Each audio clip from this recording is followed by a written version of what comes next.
So now we have it down to the last layer, just like we did over here. Now here's my suggestion with the last layer. Well, the first thing you want to do is you want to get the edges correctly oriented, correctly rotated. So just like with this, we're going to do the algorithm that rotates these guys. Now we notice a little bit of a problem here. You've got 3 down and 1 up. You're not supposed to have that. Either they're all up, 2 are up, or none are up. Not this. So just to show this, in order to rotate these, you're going to do the algorithm F, R, U, R, I, U, I, F, I. And that basically shows this. Now I'm not going to get too much into details with that step. Suffice it to say, what I would say is orient the edges. If you don't know how to do that, review how to solve a 4x4 or even a 3x3, because that's really the algorithm that you're going to need. But it's important to recognize that you have this. Now when you come across a parity like this has to flip singly, which you can't do with a 3x3, hence the parity problem. So to get out of this, you do what I call the Red Bull algorithm. And that's you start off with 2R, 2B, 2U, L. Get it? Red Bull.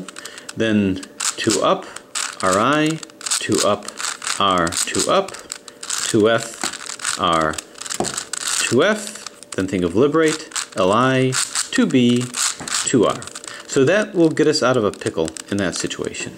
So to here, what we want to do is we want to make sure that all these edges are rotated correctly. You can see this is rotated correctly. What I'm going to do is move these into where they're supposed to be to see if they're rotated correctly. I move this, I see this is wrong. I see this is wrong because it belongs over here. And as I move this guy in, this one is right. So this is correct. This is correct, but these two aren't. So that's not a parity situation, but it could easily have been if it looked like this. So in this case you can see this is correct, this is not correct, this is not, well actually this is not correct, and this is not correct. So we see out, out, out, and in. So if we had to reconfigure this, what I do to put all of them in as much as possible, take the one that's in, that's rotated in the right place, put this to the left side, and then do, just to demonstrate it, F, R, U, R, I, U, I, F, I. Now, it's not going to rotate them all correctly, but it's going to put all but one in. So you see that this is correct, this is correct, this is not correct, and this is correct. This is correct over here. So basically the only one that's wrong is this.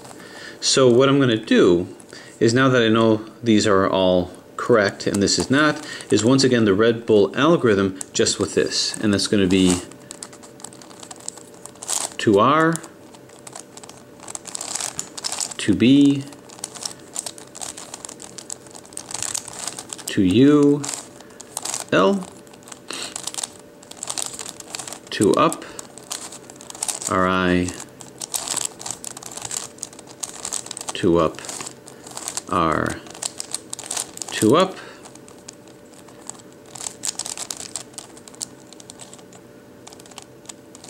two F,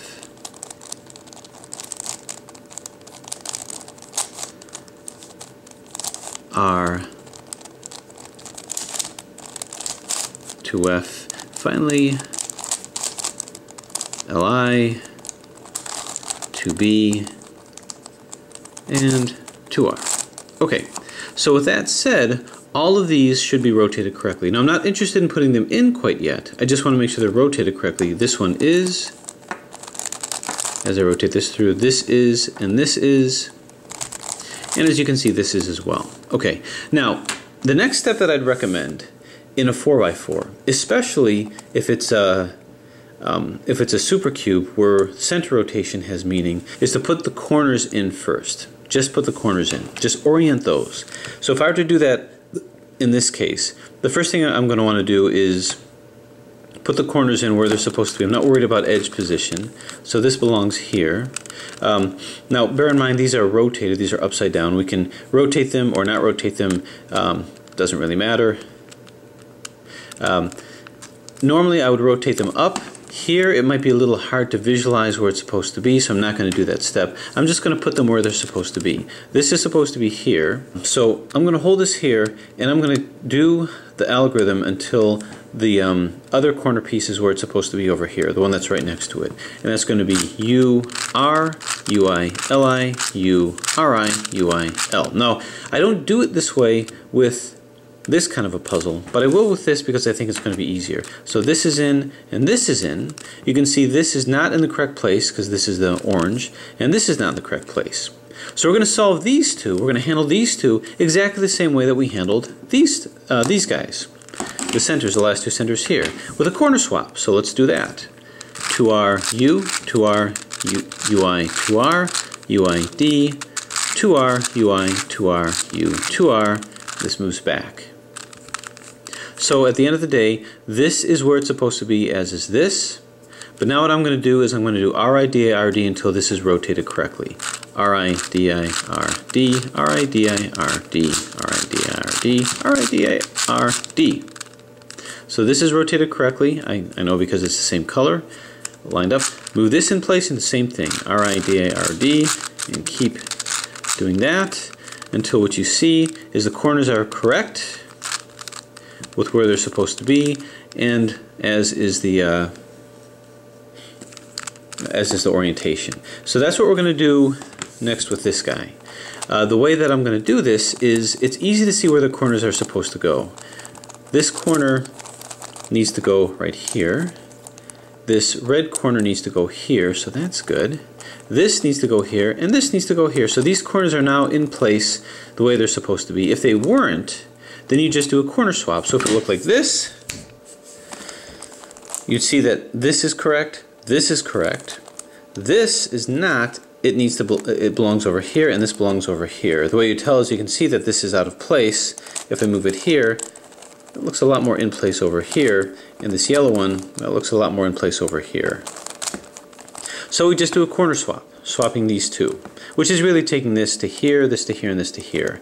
And that's going to be, once again, 2R U, 2R UI, 2R UI D, just the bottom, don't do it in the center, 2R UI, 2R U, 2R, and this moves back like so. Okay, so as such, this is correct, this is correct, this is correct, just rotated wrong, and this is also correct, just rotated wrong. So the next step that I'm going to do is we're going to go ahead and RIDIRD this until it's rotated right. How do I know it's rotated right? Because this will be lined up with the bottom over here. So just remember, this is the bottom over here, so this is the R move. RIDIRD,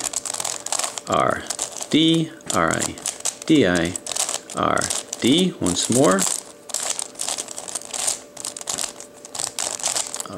D, okay, this is correct. Don't worry about what's happening here, but you can see that this is lined up with this guy over here. Now we move this into position, and we do the RIDIRD until this turns, and I know I'm done because all these will be back into the right position. RIDIRD,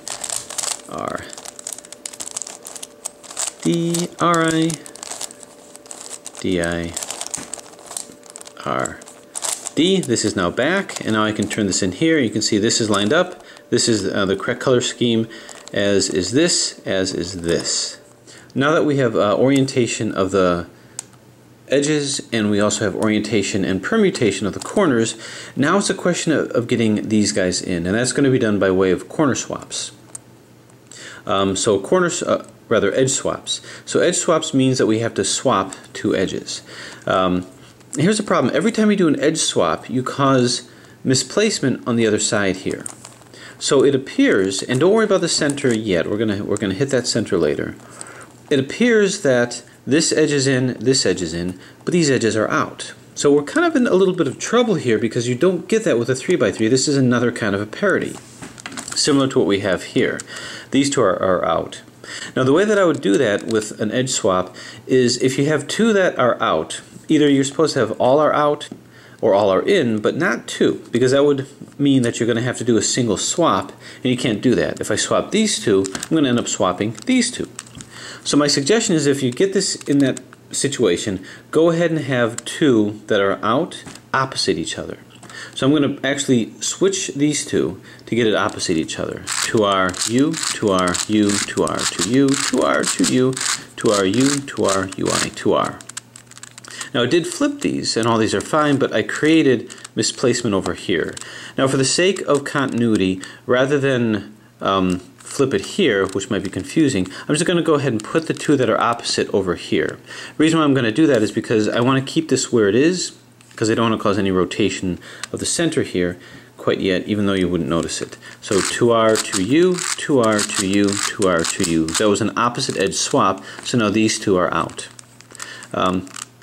In order to get this in, I do a URF algorithm, which means I hold it over here so that one is on the right, the other's on the left, and do 2U through the middle, 2R, 2F, 2U, 2U, and then 2F, 2R, 2U, and you're done with your 4x4. So what happens if we do something similar here? Well, we're going to do the same strategy. Let's go ahead and flip-flop these guys. Because what I'm ultimately going to want to do is I would like the two that are out to be opposite each other, like these two, not these two. So I'm going to position it. This is where we're at over here. And we're going to go ahead and flip-flop these by doing the same algorithm. 2R, U, 2R, U, 2R, 2U, 2R, 2U, 2R, U, 2R, UI, 2R. Okay, so you see we've created quite a bit of misplacement over here. So I'm going to do the same thing over here. Now I could just turn it this way and deal with this side, which you could do, but for the sake of maybe ease of description, let's just flip-flop these two. 2R, 2U, 2R, 2U, 2R, 2U. Okay, so all I really wanted to do was I just wanted to get this side back here. So as I look at this, you can see that this needs to come here, this needs to come here. So I should maybe just be able to do a URF algorithm. The problem is the center rotation that had no meaning over here does have meaning over here. So let's see what happens with that. If I were to do that, 2U, 2R, 2F, 2U, 2U, 2F, 2R, 2U. As you can see, you did flip-flop this and the center one with it, but now I've got center rotation over here. We want to rotate this by 180 degrees. And the way that you're going to do that is hold this up here and do the algorithm R, U, RI, U. You do that 5 times. R, U, RI, U, that's 2. R, U, RI, U, that's 3. R, U, RI, U, that's 4. R, U, RI, U, that's 5. So in that way, you're able to do the URF algorithm, and once you get the center rotation, you just do that quick fix, and you'll get it done. So there you have it. Hopefully that went through all the different types of parodies that you're going to get. It was really nothing different than the 4x4. The only difference was that center rotation issue where after you did the URF algorithm, although this did rotate, or one of these centers rotated, it didn't matter because you wouldn't know it. This rotates by 90 degrees, so you do that algorithm and it should fix that just fine.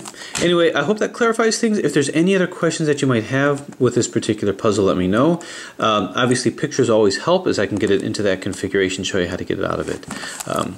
So hopefully more mass-produced puzzles of aspects of my collection will be coming out soon, in which case I'm happy to do any redo of previous tutorials that I had done in the past a little slower. Thanks for watching. Okay, so I have a challenge for you. Having just finished the solve of the master axis cube, you saw that we ran into some interesting difficulties when it came to the parity of the puzzle. So my challenge to you is this: solve this puzzle parity free. Now the best way to solve a puzzle parity free is rather than go from one parity, which is even layered, to another parity, which is odd layer, go ahead and reduce it, not from 4x4 to 3x3, reduce it to a 2x2. What that means is you're going to be reducing it like this. Right now I'm just doing deep cuts in my turns, and as such, I'm only doing 2x2 turns. So you can see that as I'm turning this, I'm maintaining all the components of a 2x2. So basically what you're doing is you're reducing the puzzle. So let's scroll this a little more here. You're reducing the puzzle to this. This is really, for all intents and purposes, a 2x2 axis cube. So in other words, instead of reducing it to this puzzle as we did the last time, we're reducing it to this. This is the 2x2 axis cube. And as you can see, the slices, when I turn this around like so, look very similar. You can see the shape over here correlates with the shape over here. You can see this shape over here, this triangular shape correlates with this triangular shape over here. So basically, if you reduce a 4x4 to a 2x2, then you can solve it completely parity free. So that's my next challenge, is to take your 4x4 master axis cube and reduce it to this and then solve it like this, which means reducing all of these. So to be clear, what you're doing is you're reducing it corner by corner by corner by corner. So you're not just solving it like this by reducing it to a 3x3, you're basically reducing each of these corners individually and separately and then solving this such. Now you can do the first 4 corners with a layer by layer, but then you're stuck with AI type solve with the last layers, with the last 4 corners. So you can do layer by layer for the first 4 corners, but then you have to do AI style for the last 4 corners. So let's see what you can do with this. The first person to do it and show me by way of a video gets bragging rights. Anyway, try it out. Thanks for watching.